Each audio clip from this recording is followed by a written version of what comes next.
There's so much more to it. There was stuff that went on in Epstein's ranch, almost certainly that involved children, and that is not the story we've been told. You would say they were actually young children. And I've heard stories from people where... Do you think Prince Andrew might face some accountability? I do think it's really curious, isn't it, that out of 2 sons in one family, they have an inordinate amount of friends around them. Bishop Peter Ball, very interesting character, of course. He was eventually jailed for the abuse of 17 teenage boys. Charles has been extremely influenced by religious men, and that's not the only predator that Charles has been very, very close to. It is absolutely impossible that the royal family did not know about Jimmy Savile. They let people out of prison to put people who had said bad words on Facebook. There have been people who've been in prison just for watching on the sideline and filming. You don't speak for me, Sir Keir.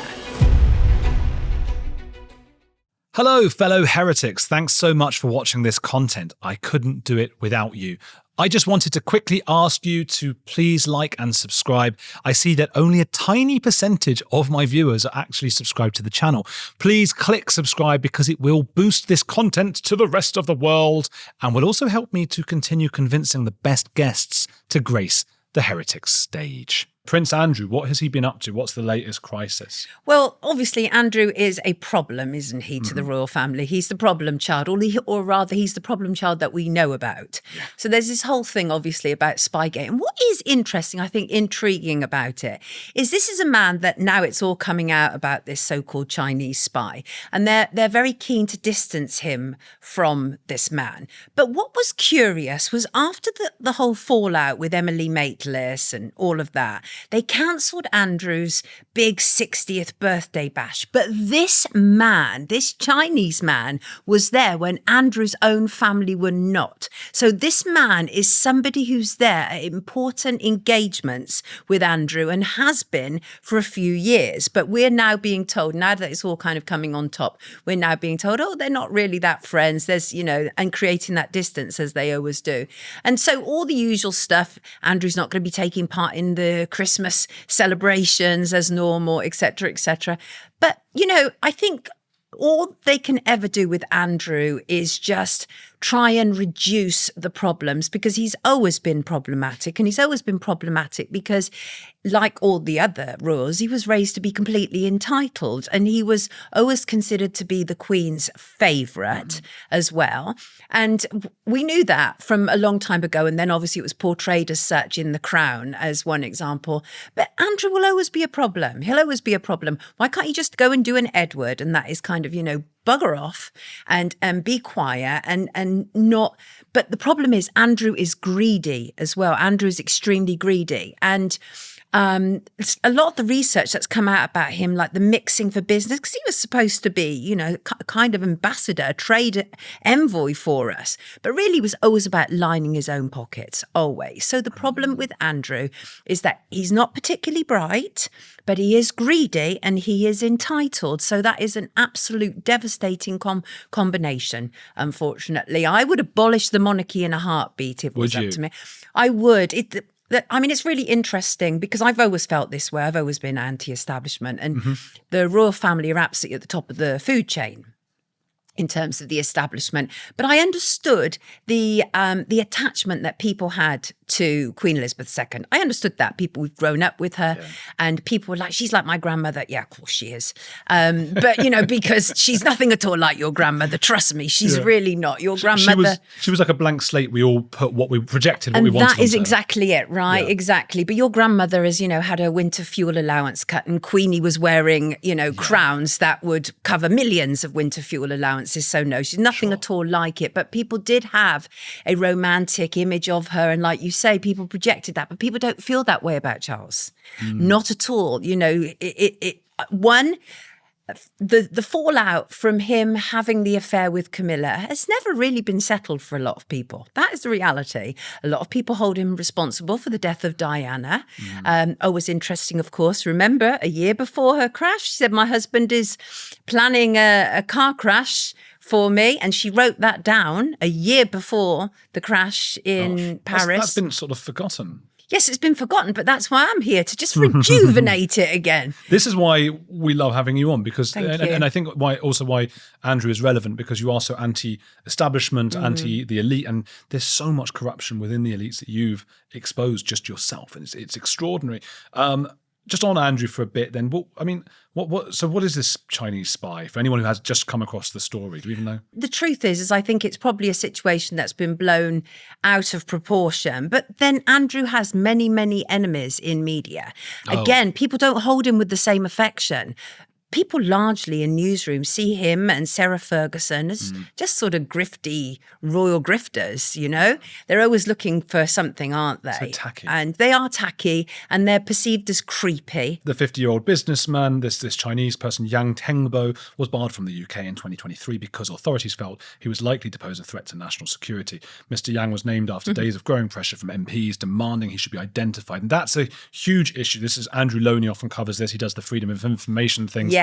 Requests to find out more about what Andrew is actually up to on all of his visits, state visits and state work, and he can't ever get that. No. They don't give it to him, and that's, amazing. We were even able to get the name of a Chinese businessman. Yes. Extraordinary what he gets away with. But with. that came out via another avenue, didn't it? They don't directly answer these things anymore. They act as if they're completely above the law, and you can see why. With Andrew, he was never investigated by the Metropolitan Police, and other people might have been investigated by the Metropolitan Police for the allegations that were levelled at him. And when people talk about us having a two-tier Keir society, we've had a two-tier society for a very long time. The royals are above the law. We must remember that, and that's for a very good reason. It protects them, because there's a pack of criminals hidden within them. I suppose a two-tier of old was like the establishment, and then just the people were being policed differently.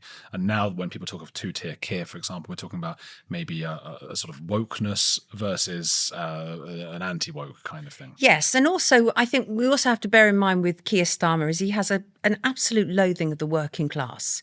It loathes British working class. There's absolutely no doubt about it, even though my father is a toolmaker. I always laugh, I have to say, just to go on to Keir Starmer, because I have to laugh about him, because he'll use anything at all to appeal to whoever he's talking to at that moment in time and to appear relatable. And the whole my father is a toolmaker thing was always hilarious to me, because I did come actually from genuine poverty. So when Keir Starmer used as an example of their poverty, them sitting around the kitchen table and working out which bills to pay and whether they should pay the phone bill or whatever, you had a phone that was only for rich people. Is that right? Yeah, I wasn't born. Yes. What wasn't born? I wasn't.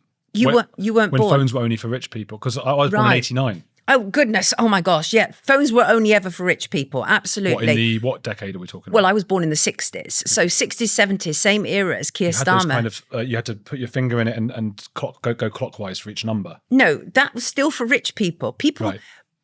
Like working class people and impoverished people could not afford phones. That was literally a rich person's thing. Wow. Right? And the closest I ever got to a phone as a kid was getting a loo roll and a piece of string. Do you remember how that's probably way before your time?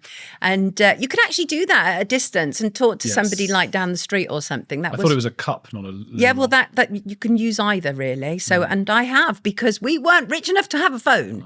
And so all of that, and that's all been kind of visited on us in the same way as, just to go back to the royals, we've also this year been dealt this whole idea that the royals are incredibly relatable, that, you know, that William and Kate are just like us.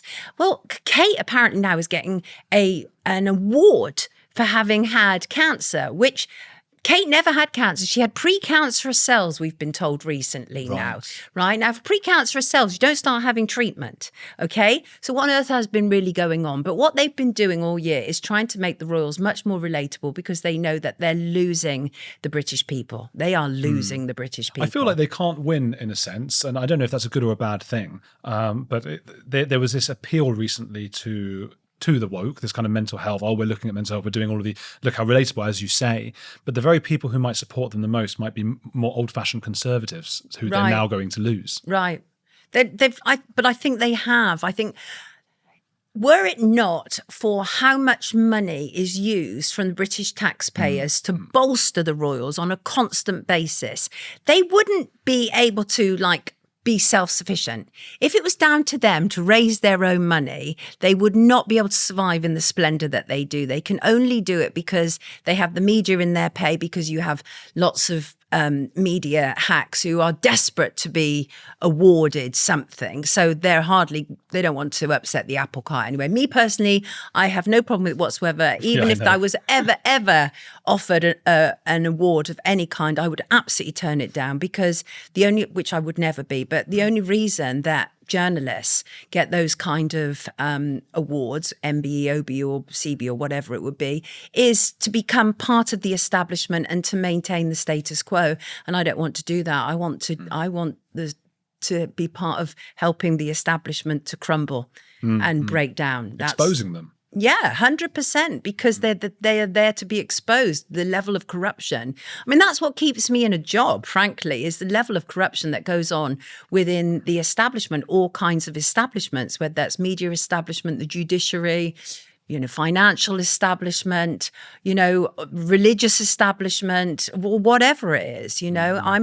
I'm all about, first of all, I hate any form of corruption. I really believe that people should be recognized for what they do, and people should be rewarded and promoted for what they do, not because of nepotism or not because they are compromised in some way, because perhaps they might all be in some kind of circle and shaking each other's hands. Yeah.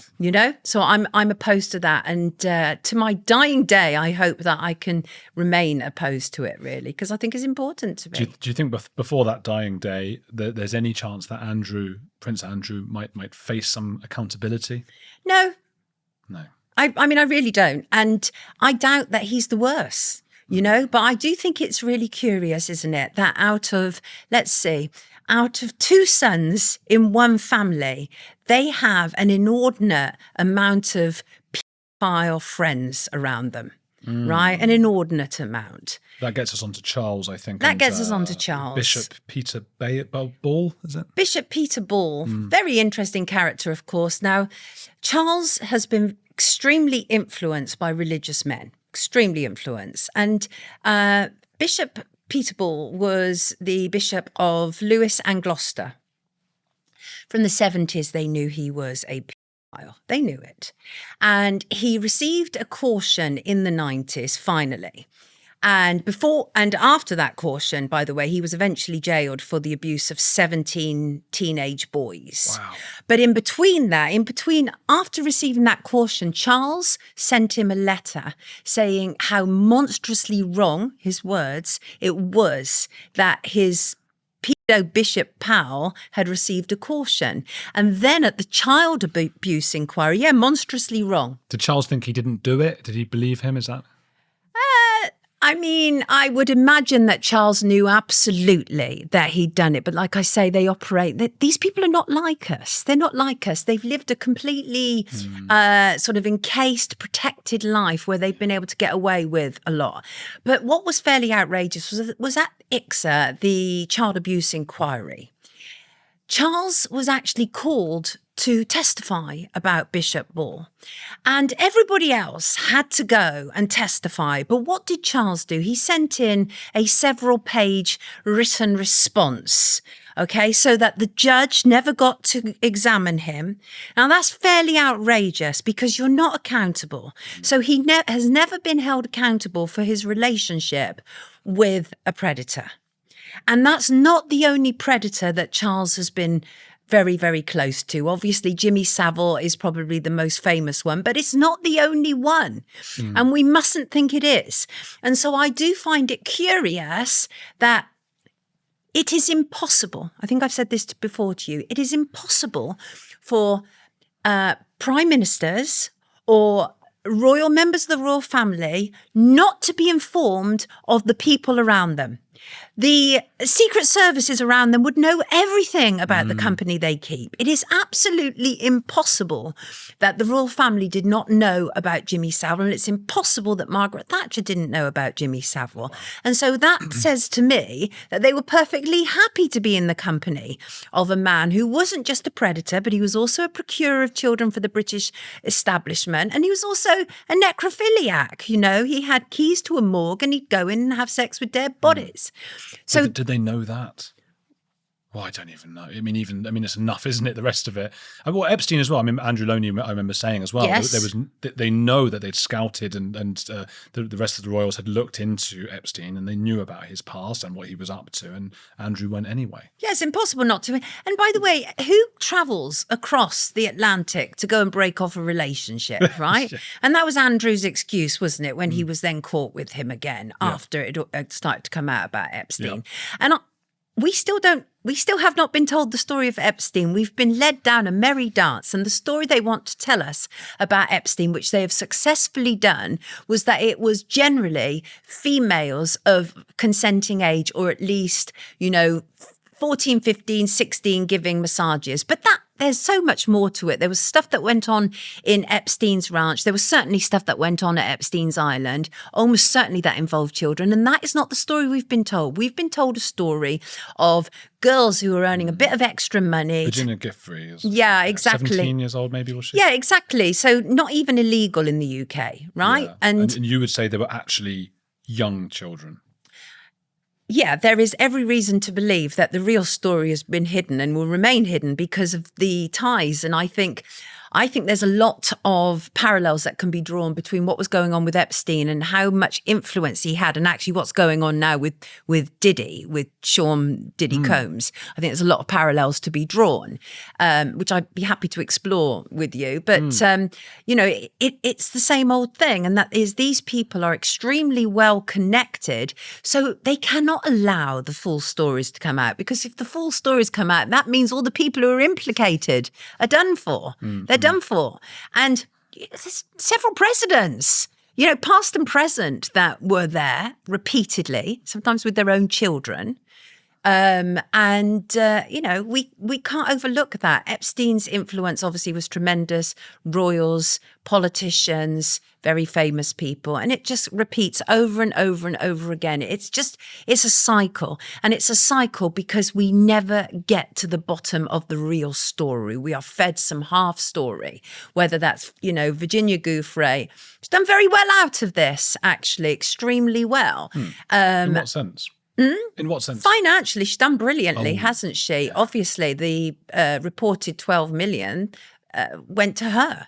And Still, you wouldn't wish that on your kids, to end up on that island for any money. I absolutely would not. No, I absolutely would not. But I do think that I found it interesting that I felt that more exposures should have happened before a settlement took place, put it that way, right? Because settlement is silence. Wow. That's how it works, I suppose. That's exactly how it works. So I absolutely, she should have been better protected, and that includes by her own parents, because these girls were being dropped off frequently by their parents at Epstein's house to go do the massages and everything, okay? So these children weren't, and some of them weren't children, some of them were young women. But point being is that we've managed to neatly get away from what was potentially happening there. And I've heard stories from people where they claimed to have been taken to Epstein's ranch and just kind of used as sire beasts, where they were being forced to be impregnated, then have children. The children were used for nefarious reasons. That's not stories we hear about Epstein, but we should have been able to have got to the bottom of that. But because it's all been clouded with, the more high profile, I think the whole thing was captured. I think that there was a group of women and it was all captured by them, the Epstein story. And what does that mean?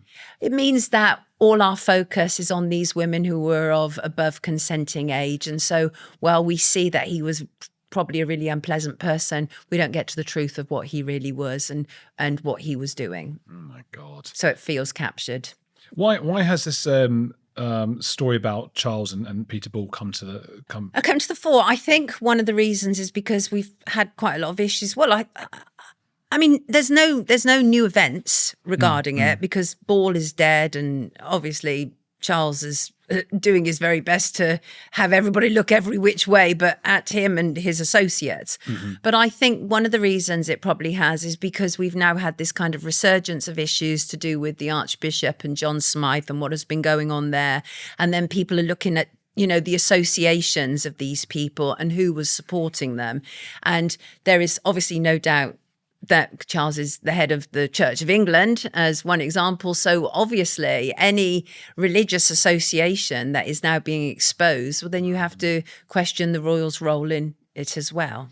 That's right. And I suppose Justin Welby, he Yeah. had to, do you call it quitting? Did he quit? Shouldn't have been allowed to quit. What should have happened? Oh, well, first of all, Justin Welby knew. And who is he, for those who don't know? So Justin Welby is the Archbishop of Canterbury, senior church leader. And since 2013, Justin Welby was aware of John Smythe. And John Smythe was a barrister, but also a leading man in the Church of England who was sadistic as hell. I mean, I've listened to testimonies, including by his own son, and John Smythe, over a period of 30 years, was brutalizing young boys in the name of Jesus. He was beating these boys so badly that teenage boys were having to wear nappies, and he said, "I'm going to make you bleed for Jesus." And he took his own son repeatedly into the shed at the bottom of his garden, and he would just beat him, black and blue. And Justin Welby, when he started to obviously ascend within the Church of England in 2013, he was made aware of John Smythe, and he had been told that John Smythe had been reported to the police. And the Making report, which came out recently, concluded that Justin Welby had been incurious about John Smythe. Now, the problem about being incurious about a sadist is what they did is the Church of England elders, they knew who Smythe was, and so they sent him out of the country, and they sent him to South Africa and Zimbabwe, where he killed at least one boy. And we know that. Wow. Where he killed at least one boy. He was a murderer as well as being a sadist. And he'd do things like have, showers with these boys, and he'd lie down naked next to them. And obviously the beating of them was very sadistic. There's no doubt about it. And one of the things that I think that we really need to look at is the origin where a lot of these men are coming from. And they're coming through the, what we call the public school system, private education. Obviously, America calls public school system, Oh, yes. Yes. I went to a public school. Right, okay. And so we had a teacher who got arrested. Because there's a lot of sadists within them, and a lot of children who are like being sent to boarding school, as one example, been absolutely brutalized, and it's a breeding ground rather for child abuse, and it's been going on for an awful long time. And the thing is, what I absolutely know from my work, and it's no justification for anybody who ends up being a predator, but is a lot of the predators have been predated on, and that is a reality, and a lot of that has happened in our private school system and at boarding schools. And so we need to look at some of these people who are coming through the system and saying, there might be a problem. And I do think there is a problem. I mean, I don't know your education. Some children, I'm sure, loved it. But I think there is a real problem in the whole kind of boarding school. I didn't go to boarding school. Right. Boarding school is a problem. Yeah. You're essentially kicking children out of the home very early. Yeah. It's really, really bad for them. It can't possibly be good for them because weird, isn't it? Well, they then become just a number, don't they? They just become a number in the school, and they've lost touch with those maternal and paternal instincts that factory. Yeah, exactly. And but some people say, well, not all children grow up in perfect environments. No, they don't, but boarding school is definitely not one of them. And so people like John Smythe and Justin Welby and all of them, they all come through a very similar educational system, and we really need to start questioning that. And but John Smythe, he was allowed to get away with like incredible brutality. We're talking hundreds, like probably about 130 boys that we know of that he was brutalizing. God. And it really reminds me a lot of what Justin Welby said during C19, and that was Justin Welby is woke but not awake, and and he's one of those. And I remember during C19 he was putting incredible pressure on people to have the mRNA jab as one example, and one of the things he said is think what Jesus would do. And so they love to use Jesus when they're trying to carry out their plans and coerce people. That's what they love to do. And so no, I don't think he should have been allowed to resign. And actually what he said was there was a very excellent Channel 4 expose, Kathy Newman in 2017 of John Smythe. Very good work. She's done excellent work around this. And credit where it's due. I'll be equally critical, but credit where it's due. She's done brilliant work around this. And they did the expose in 2017. So Welby knew from then, and he was really reluctant to meet the survivors, even though he'd said he was going to and didn't. And then it all came back up again because of the Macon report. And when he was interviewed, Welby, I think it was by Kathy Newman, it was his tone. He said, when he was asked if he was going to resign, he said, "I'm not going to resign over that." Oh. And that was that. The problem is those nuances speak volumes. The arrogance, entitlement. Absolutely. And no, dismissiveness. He should not have been allowed to resign. He should absolutely have been sacked, but not just sacked. He also should be investigated to the degree of what did he know, and with potential charges to follow. And this is the problem, is we're banging up and we're banging up all the wrong people because our country hates working class people who are railing against the British establishment. But you can be a nonce in the system and get away with it. It's unbelievable. There's not much space in prisons. They let people out of prison to put people who had said bad words on Facebook, not things that maybe you or I might have said or might approve of. No, unpleasant stuff. But that's part of free speech, unfortunately, isn't it? You know, or fortunately. Yeah, I don't believe that anybody should be in prison for any of that, right? No. I mean, obviously, if you're trying to set fire to buildings with people inside, that's a whole other story. If you're actually doing it. Yeah, exactly. It's a whole other story. But, you know, there have been people who've been in prison just for watching on the sideline and filming. Yeah. Okay. Because this is a very punishing former director of public prosecutions, Keir Starmer, who managed to let incredibly high profile cases slip past him when he was actually DPP. But he's now coming with great force against anybody who is dissenting against the establishment. And bear in mind, he only got in on 17%, right? 17%. And yet he tweets, you know, like when he tweets to the royal family, whatever, "Hope you're feeling better, sir, from the whole of the country. You don't speak for me, Sir Keir." No, he doesn't. And it's almost as if because he got such a small majority that he feels like he has to go further. And I was shocked because I thought, okay, he's got in now. I want to be open-minded and see what's what. Within a week, he's just locking up loads of people for free speech issues. I couldn't believe what he was doing. I thought he'd want to show those who were a bit skeptical of him, like, you know what, I can actually be a bit libertarian or a bit open-minded and a bit, they shouldn't have said this, they shouldn't have said that. Immediately, getting loads of people who've committed horrible, heinous crimes out of prison, putting free speech, social media users, someone's mum or dad, putting them in prison. Unbelievable. And then, I mean, look, one of the things that I wanted to ask you about was we've sort of gone through the church and the royals, and then the other institution really is the BBC. Yes. I mean, we obviously know the history, Savile. There's been Hugh Edwards, Philip Schofield. Give me a rundown of that hypocrisy. Well, I think it's been really interesting this year, obviously. Hugh Edwards was the behemoth of British media, okay? This was somebody who was so respected, not by people like me, but so respected that he was chosen to obviously present the coronation. And he was also chosen to be the man who announced the death of the Queen. This is huge in the media establishment. And so then, of course, what we discover is this is a man who's paid a minimum of £35,000 to a very vulnerable 17-year-old in exchange for pornographic imagery. Yeah. Right? And so that's the least of it. But then there was children. Yeah. Of what? Children, wasn't it? Oh, well, he was a child. Hang on. What can we say? What can be said? They're separate stories. Okay. I mean, he hasn't just done one thing. What he was actually convicted of was not that. Yeah. Right? That in itself is a scandal, because what happened was that Hugh Edwards was sending this 17-year-old lad who was clearly very messed up, but sending him huge amounts of money in order to be able to, this lad sending him videos, and they're kind of like having video sex and all this kind of stuff, right? Which makes you want to just vomit even imagining it. Who wants to imagine it?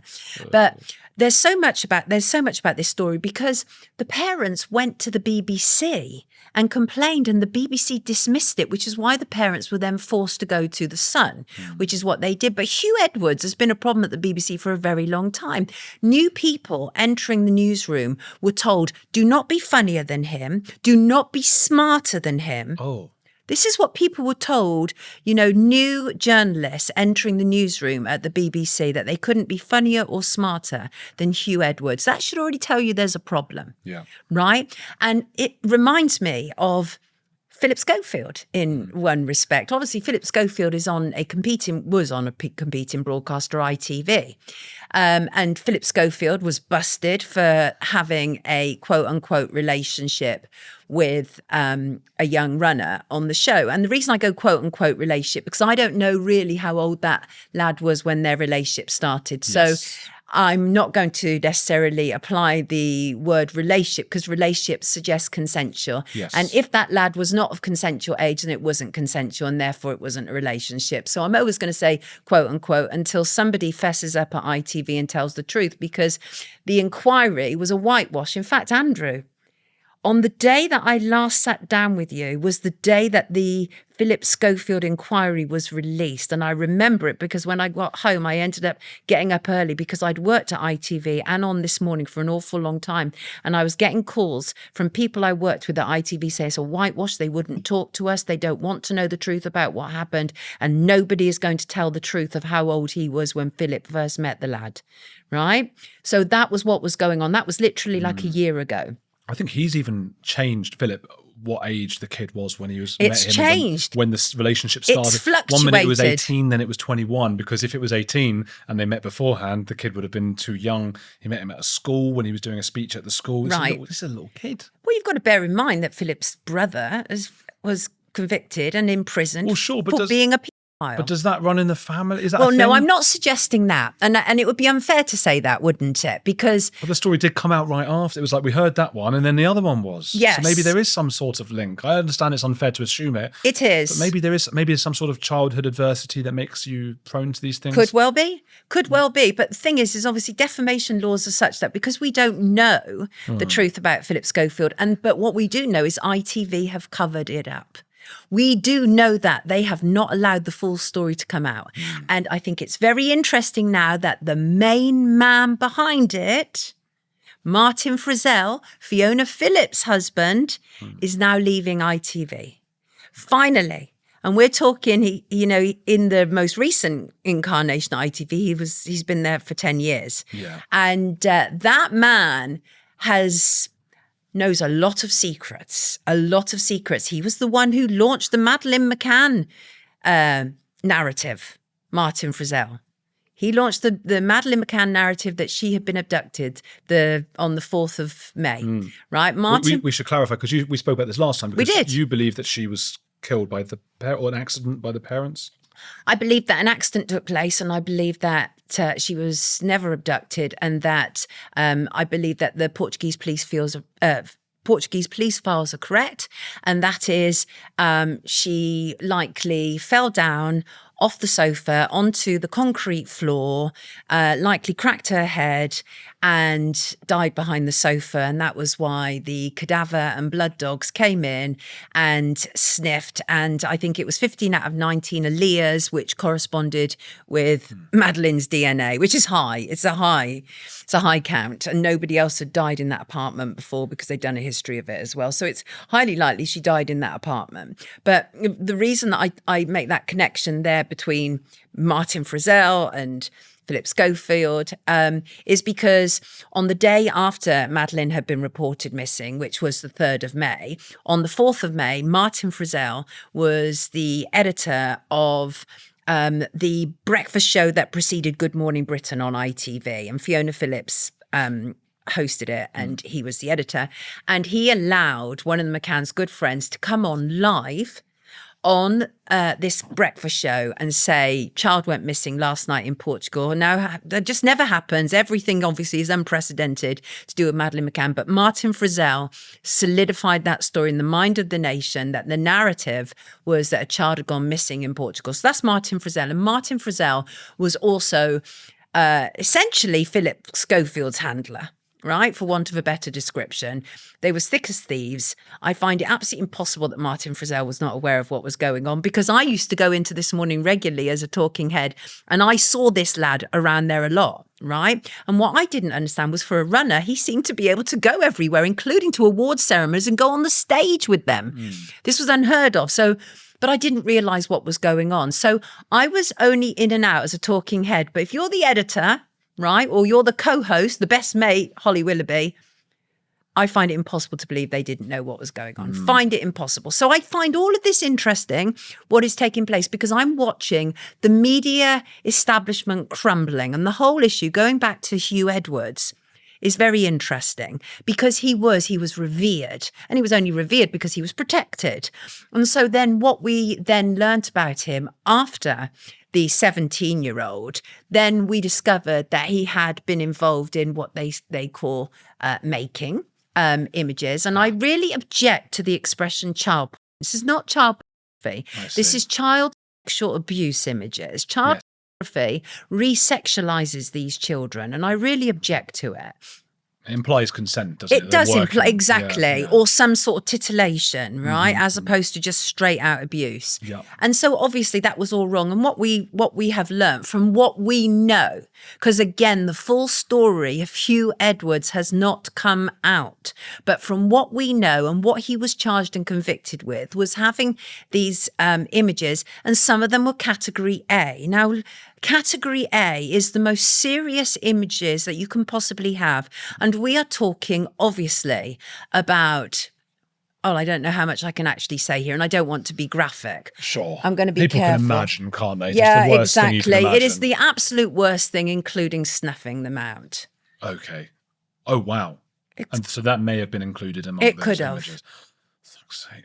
You were telling me before, I mean, I don't know if it's fit for, if we can talk about it in an interview. There was someone who got off because he did as a precedent today, who had a similar thing. Yes, when I'm on the way here. So a guy called Jack Davis, who had also received, so there was the PR who was sending them to Hugh Edwards, was also sending imagery to this guy called Jack Davis. And a court has just found today that Jack Davis will not be getting a custodial sentence. And Jack Davis's lawyer used the reasoning that as Hugh Edwards had not got a custodial sentence, it would be completely disproportionate and wrong if his client got a custodial sentence. And it would suggest that there was some sort of preferential treatment for a wealthy and famous person. So somebody else has just got off on the back of Hugh Edwards not being dealt with appropriately. But here's the thing, is people think Hugh Edwards set that precedent. No, he didn't.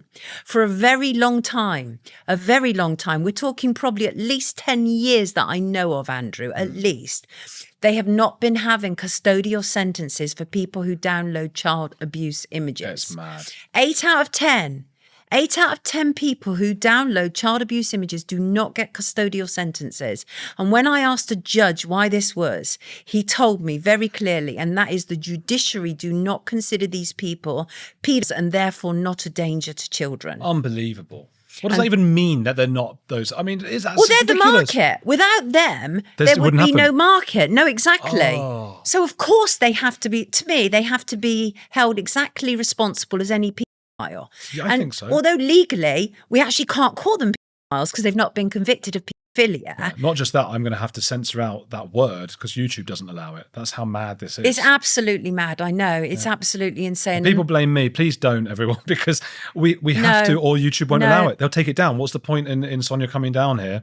Yeah. So I try and say just what they did. Or the abuse. They seem to allow that word, but they will not allow that P word. I know. It's Who's awful. that helping? Who does that help that they don't allow that word? It doesn't help anybody, but hopefully things are changing at YouTube now. I mean, that is the plan, isn't it? But we shall see. Elon Musk has helped because you can't have Twitter allowing all of these things and YouTube not doing so. So they've become less trigger happy with just taking things down, but they will not allow that P word, I tell you that. Oh, it's absolutely insane. They don't like coverage of gender. They don't like what they call their medical misinformation. Oh, yeah. They don't like anything which involves kind of, They've gotten assault. slightly better at that, though, the information stuff, because they've started to realise too many times they were on the wrong side of it. Wrong where side. information came out later and they realised, oh gosh, we were actually wrong to ban people for saying it might have been a lab leak or whatever. Right. You know, so they've gone a bit softer on that, but there are certain words, the P word there, the R word for assaulting someone. Yeah. It's ridiculous. Yeah. I can't describe like an adult what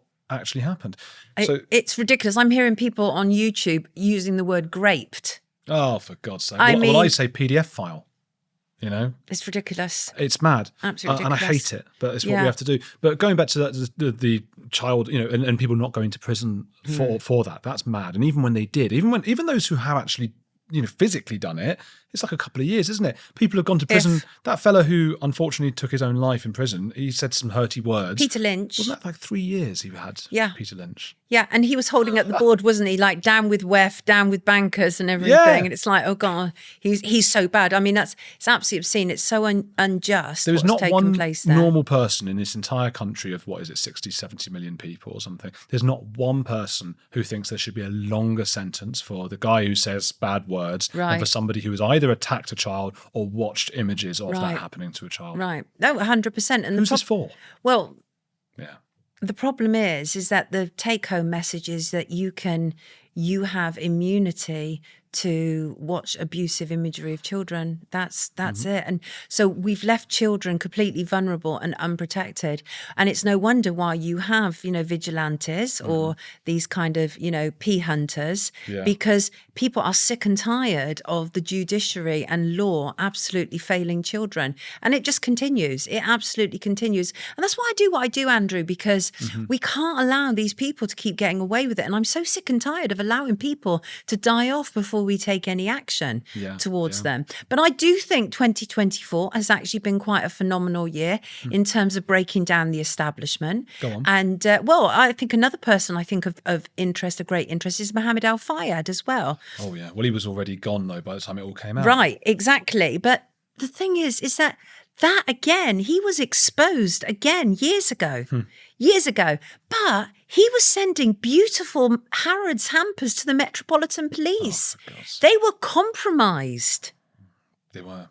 They were That's mad. compromised. Some people genuinely believe, and I've heard this before, I don't know if you're familiar with Chantal Lefray, and I don't know whether she's right or whether she's wrong, but she's somebody who was trafficked, and she talks about being at some big society do, and she claimed that she was there and Mohammed Al-Fayed was there and he was Diana's handler.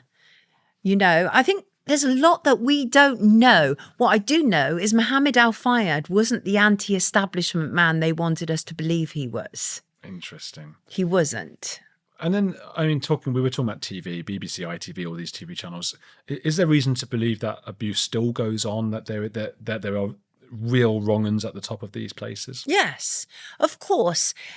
Just because one or two get caught out, it doesn't stop what has been enabled and existed for a very long period of time.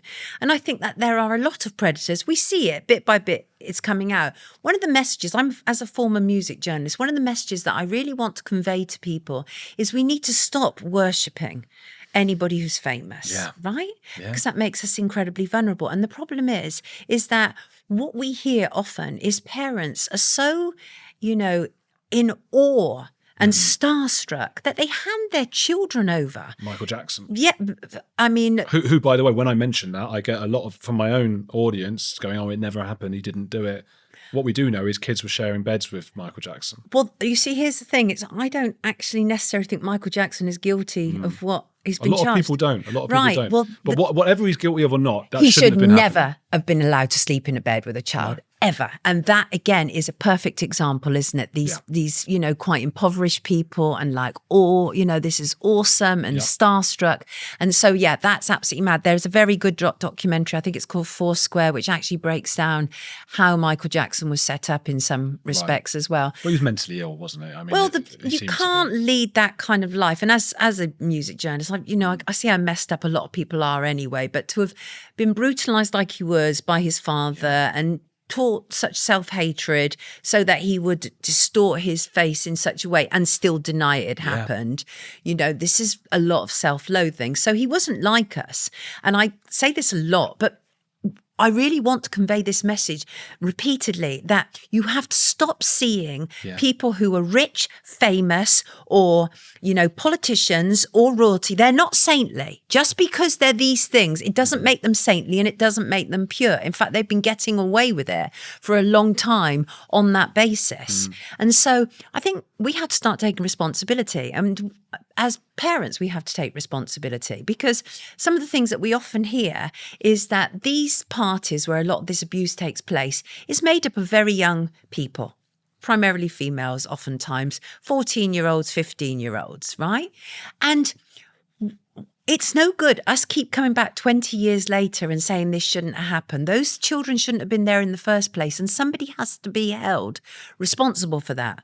Parents have to stop taking their foot off the pedal just because they're faced with somebody who's rich and famous and they're compromised by them. So this is not to victim shame in any way. It's to say that moving forward, we've seen there's a lot of horrible, filthy predators in these environments. Stop falling for it.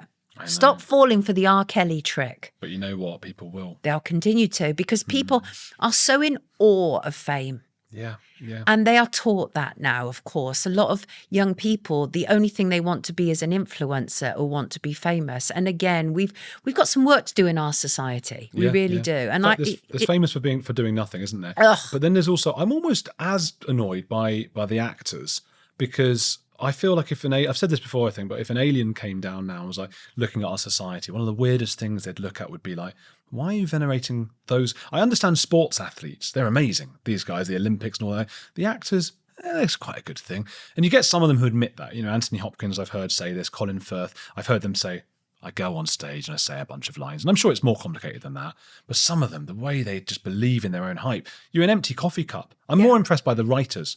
Yes. They're the ones making this thing happen. It didn't I mean, most of these actors, it could be anyone.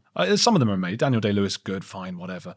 Half of them, it could be, I don't know why we're venerating them. Like, they're so wonderful. It's been going on for a very long time, hasn't it? And we've been taught to be that way. I mean, I've particularly enjoyed the interviews with Cynthia, Erivo and Ariana Grande. I think they're my God, beautifully hilarious. And they tell us everything that we need to know about that world, because these people are so affected by their own value and the way that they are treated. That smelling their own farts. Yeah, and they think that when they get into an interview situation, they can still carry on this way because they've been in a closed set where they can abuse people, they can shout at people, they could scream at people, and they're still treated as if they're the second coming. That Cynthia woman apparently was a right bully.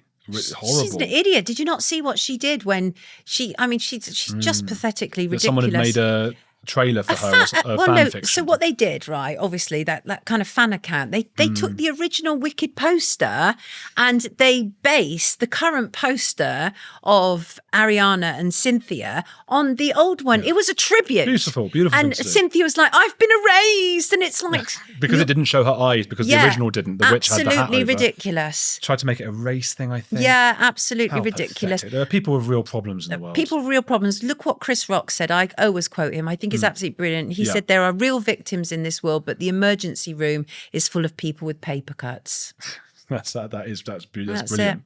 That's it. And that's, obviously the men who claim to be women and I'm a victim and all this kind of stuff. They are all just people with paper cuts in the emergency room. I think so too. I was thinking about Michael Jackson the other day because one of these historic Top of the Pops things came on the TV and it was great. It showed the whole year. It was like a review of 1996. And because I was 7. And it's what nostalgia I had. Oh, there's the Spice Girls, there's this and there's that. And then Michael Jackson popped on. Or maybe it was an earlier one, I can't remember. But it was Earth Song he was singing or whatever. But I saw him sort of walking around. And I suddenly thought about, obviously I've always known Michael Jackson, I was born late 80s, so he was, but I suddenly thought how weird it must have been for people who were adults at that time to see this man who was the most famous man in the world suddenly turn up and be white.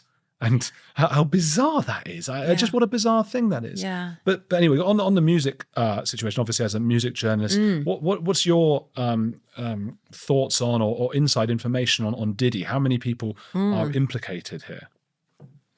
Well, I do think that is our current day Epstein situation. Wow. I really That big? do. Yeah, it's massive. is absolutely massive. And he's a fall guy. He upset people. He was...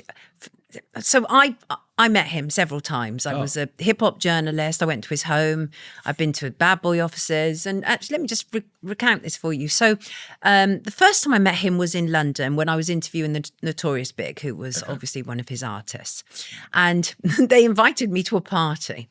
It was a Thursday night. I remember it clearly, and I couldn't because I had a deadline, so I couldn't go. So I'm probably one of the few people who didn't go to a Diddy party after I'd been invited. So that's first thing. But I'd got on really well with them, actually. Both Sean and Christopher, Notorious Big, got on with them really well, to such an extent that when the Notorious Big was touring Europe, the record company Arista had said to me, do you fancy going on tour with them? And it was absolutely brilliant. And it was all like Junior Mafia and Notorious Big and like loads of, kind of like really big R&B and hip hop artists of the day. And that was about 6 months before Chris was killed. And it was so weird. And the interview is still online and The Guardian reproduced it. But he actually, as I was leaving, he said, this is probably going to be the last time you'll ever see me. And it was so weird. Who's Chris? And the Notorious Big. Yeah. I always thought it was B.I.G. Well, it is. It's Biggie Smalls. That's one of the names they called him. The Notorious B.I.G. is all the same guy. But his real name is Christopher Wallace. Okay. A good lad to his mum, brilliant lad to his mum. And cool. But his mum never trusted Puffy. Which is Sean, Diddy, Puffy. That's right, Sean, all the names. Diddy, Combs. Well, he started off, now I think this is interesting, and I think this says a lot about what he's trying to escape from. So his real name is Sean Combs. But when I was a music journalist, he was known as Puff Daddy. Yeah, that's when I was a kid as well, right. I remember that. Okay, so after I'd been on tour with the Notorious B.I.G. in Europe, Arista then said, Bad Boy really like you, which was Puffy's record label. They really like you. They really trust you. Do you fancy doing a piece on Sean and on Bad Boy? Great. Let me do it. So I went off to New York, arrived at the Bad Boy office. And when you walk in the Bad Boy office, it's full of all these proactive statements like he who sleeps loses and all that sort of stuff, right? It was all full of that. It's very much who Puffy is. Okay. And they said he's not here, he's at home, but he said you can go and have a walk around in his office on your own to get background information. Now, at the time, I remember thinking, oh, he's got huge trust here. But of course, they would have been filming me now. Now, with benefit of hindsight, there's absolutely no way he would have allowed me to wander around his private office with him not there without them filming me, okay? But I noted different things. He had images of him and his mum and his dad. And his dad was quite a gangster and known for that in Harlem as well. But Sean had managed to craft himself as like a smooth boy, a bit of a lover boy. He started off at MCA Records, quite dodgy, and then he was involved in the promotion of a gig, and I think it was in Harlem for Heavy D, and that was when some young people died when they were trying to storm out. Right. And that was one of the earliest things. Death follows Puffy and has done for a very long time. And so then, of course, when Puffy was also involved with J-Lo at probably about 1990 now, I think it was. And then they were at a club in New York and Puffy had shot somebody. They'd got into an altercation. Puffy had shot somebody, but his artist Shine took the rap for it. Shine ended up being imprisoned, and Shine has now said he only gave me 50 grand for that. So death and destruction has followed Puffy for a very long time. And so I went into his office, and then they sent me in a cab down to his home. And now, of course, in 2024, if you're told that Puffy wants to see you at his house, you're not going to be, as a young music journalist, you're not going to be too keen, are you? But at the time, didn't know anything like that at all. As I say, he managed to portray himself very, very well, as somebody who was, had not come from the streets. His mum had worked hard to put him through a decent education. He was not a street lad, but his father was quite hard and quite gangstery. Anyway, got to his house. The first thing I noticed was that he had his wrist bandaged up. And I asked him what had happened to him. And he claimed that he was holding a glass and it had just shattered in his hand. Because, of course, that happens all the time, doesn't it? But what's so brilliant about that, Andrew, and it was about a month ago, one of the mods on my show, Zoe, said to me, you said about interviewing Puffy and he had that white bandage. I said, yeah. She said, there's video online where his security guy, I think it was Gene Deal at the time, is talking about where the one time he had to have his wrist bandaged up because Kim Porter, the mother of some of his children, who's now dead under very suspicious circumstances, had lashed back at him. And so I finally found the answer to what had happened to his wrist. And that was, obviously, he was a beater. He was beating women. Oh. We know that 100%. We saw that with Cassie anyway. This is not guesswork. And so he was a very violent man. There was all the East Coast, West Coast stuff that was going on as well, that was taking place. And many people believe that he was behind the death of both Tupac and Biggie. Many people believe that. And in fact, the guy who's now been arrested for who is now in the spotlight for Tupac's murder, claims that he was given money by Puffy. Oh, wow. To carry out the act. Okay. Right? This is real character then. Yeah. So there's a lot. This is not ever the man that he was claimed to be. And so what Puffy was doing over a very long period of time was he was throwing these incredible parties, obviously his white parties. But there were inner sanctums of these parties. And that is, there would be layers to these parties. So the original party would start and children were there at these parties and it would be all very nice. And then after midnight, people would move like further into the inner sanctum where they were kind of a bit more permissive. And then by 4 o'clock in the morning, a lot of the accounts are it was going absolutely insane and crazy. And one of the things that we do absolutely know is Puffy used to have these IV drips because he would have these days of these orgies, basically. But there's a video online of Puffy and his mum, and his mum is odd. Some people believe it's not his mum. Some people believe it's his auntie. And his mum is 80, but she looks like she's just come off the street of Harlem, right? Okay. And she's always very made up and, with big wigs and everything. But there's a video online of both of Puffy and his mum, and they've just had a party and they're both wired up to IV drips. His own mum, okay? So something's odd there. It would appear, was taking part in these things. And these things that they call freak-offs were not freak-offs. They were probably extreme trafficking. I mean, I know all these are just the allegations at the moment. And what he's been arrested for is trafficking, drug charges, gun charges. And they're only charges. He's not convictions. Sure. And he denies everything, obviously. But then you have all the civil lawsuits that are taking place in tandem to the criminal charges. And so over the last month, he's had 20 new civil cases. Oh, there's a minimum of 120, and it's all led by this guy called Tony Busby. Now, Tony Busby is a very hardcore lawyer. And even though he comes over as very attention-seeking, I know people who know Tony Busby, and they said that when he finally filed his charge against Jay-Z last week, he would not have done that if he didn't have solid evidence, right? That's the kind of guy Tony Busby is, which is why he hasn't come through with the rest of all of them, and he's just started with these 20. And so we have these 20 that are making very serious allegations against Puffy, saying that they were being trafficked by him, that the 1,500 bottles of baby oil that were taken by the police was not actually baby oil. There were relaxants in there that people were being put on people's skin. It was relaxing their body, and then they were being, attacked and assaulted and waking up in states of disarray.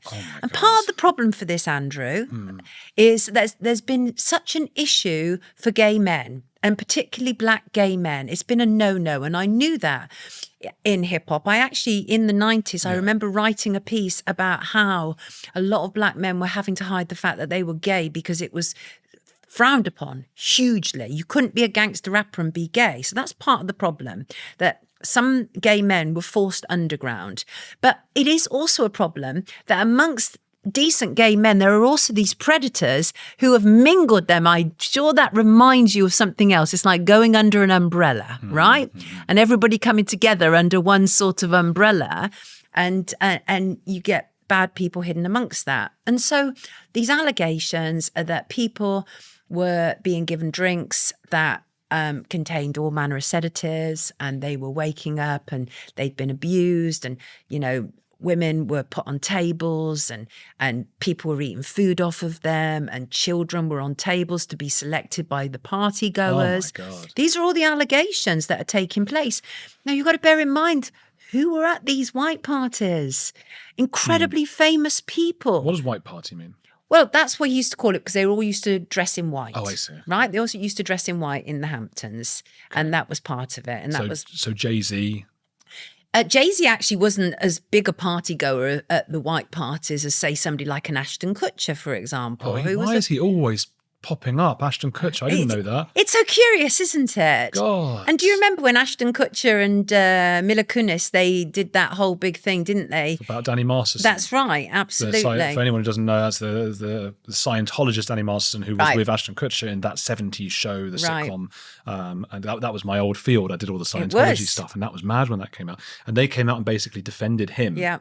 When it was very clear that he had done these things. He's now gone to prison for life. Right. And then they released a weird sort of apology video that it was just odd and scripted. Right. And it's bizarre. Right. So again, we're making no allegations against Ashton Kutcher. We simply don't know. But we do know they were very good friends with Diddy. We do know that. And I think the latest charge against Jay-Z is very interesting, because it's actually somebody who's already taken out a lawsuit against Diddy. And what's happened in the last week is they've added Jay-Z to it.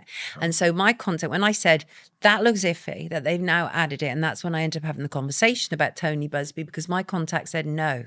Tony Busby had that information on Jay-Z back in September, but hasn't used it until now, until he got the information and evidence he needed in order to be able to pursue it. And what happened, by the way, when Jay-Z got that lawsuit? So we heard about it on the Sunday. On the Monday, Jay-Z and Beyonce and their daughter Blue Ivy were due on the red carpet for the Mufasa film, of which Blue Ivy has voiced one of the lead characters. I wonder how she got that job. I know. I mean, you know, how possibly could she have got that job, right? Yeah. But what was curious was, first of all, they were not going to do the red carpet because it was too much. Obviously, you've just been accused of this. You've been accused of this with a 13-year-old child, and you're going to go on the red carpet with your 12-year-old child. So they decided to actually face off. Now, anybody can Google this. What did they do? They dressed up their 12-year-old in an absolute revealing dress. Blue Ivy is 12 years old, and she was in a cleavage-popping dress on the red carpet after her dad has just been accused of very serious assault on a child of her age. It's not a good PR look. They must have Meghan Markle's PR people. Appalling optics. But does it tell us something more? Does it tell us something more? So there was Beyonce and Jay-Z and Blue Ivy on the red carpet, with both Beyonce and Blue Ivy with matching cleavages and, you know, breasts popping out. Over. This 12-year-old literally has breasts spilling over her dress. This is obscene. This is child sexualization. And your father has just received a lawsuit last night. So were they using it as distraction, or have they become so protected in who they are and people aren't telling them, come on now, you shouldn't do this, that they just went out as they are? This is how they behave normally. Do you see what I'm saying? I see what you're saying. I see what you're saying. Gosh, we're going to have to get you back on to discuss way more of these. There's so much to cover. Loads. But, tell me, where can people find your work? Well, I have a twice-weekly show, breakfast show, and Wake Up with Sonia Poulton, which is on YouTube. And then after the stream ends, we're on X and Rumble and Spotify and all over. And we cover as much as we humanly can on YouTube, and that's going great. But come join us. Please come join us. Who's a heretic you admire? Well, it has to be Malcolm X. Oh, go on. I mean, when you say who's a heretic I admire, do you mean somebody who's appeared on your podcast or somebody in reality? Well, Malcolm X certainly hasn't. Malcolm X certainly hasn't. I actually, and I know that may sound odd, obviously, as a white person to say Malcolm X, but Malcolm X influenced me from about the age of, about 18. And there were a number of things that I loved about Malcolm X. He actually was murdered 6 months after I was born, obviously, and he was murdered by people who were supposed to be on the same side as him. And the autobiography of Malcolm X, written by Alex Haley, is a fantastic piece of work. And I'm very much a sort of kind of like, take him down, I'll be on the front line. And he was as well, and very uncompromising. And obviously in the early days of Malcolm X, came over as an absolute racist. He was part of the Nation of Islam who hated white people, believed white people had been created in a test tube. Right. That was the idea of the Nation of Islam, and he was very much part of that. But then he went to Mecca on a pilgrimage and he realized that we're all one, and he came back and he disowned all of that, and he then became much more embracing of white people. And one of the reasons why I really admire him is that even as deeply entrenched as he was, and his family had been, beaten and brutalized from a very young age by white people, and his, their home set on fire by white people. So he had every reason to hate white people growing up the way he did. But after his pilgrimage, he realized we were all one. And the reason I really admire him is because I think the ability to be able to change your mind, even in circumstances like that, is really admirable. And also one of the finest quotes came from that book, and I still adhere to it, and that is stand for something or fall for anything. And so that's a fascinating heretic. People, please go follow Sonia Poulton. We'll put her channels down in the description. She's wonderful. And if you want to keep up with what's really going on in our establishments, that's the best place you can go. So please do go and follow her, hit that like button, and keep watching this channel.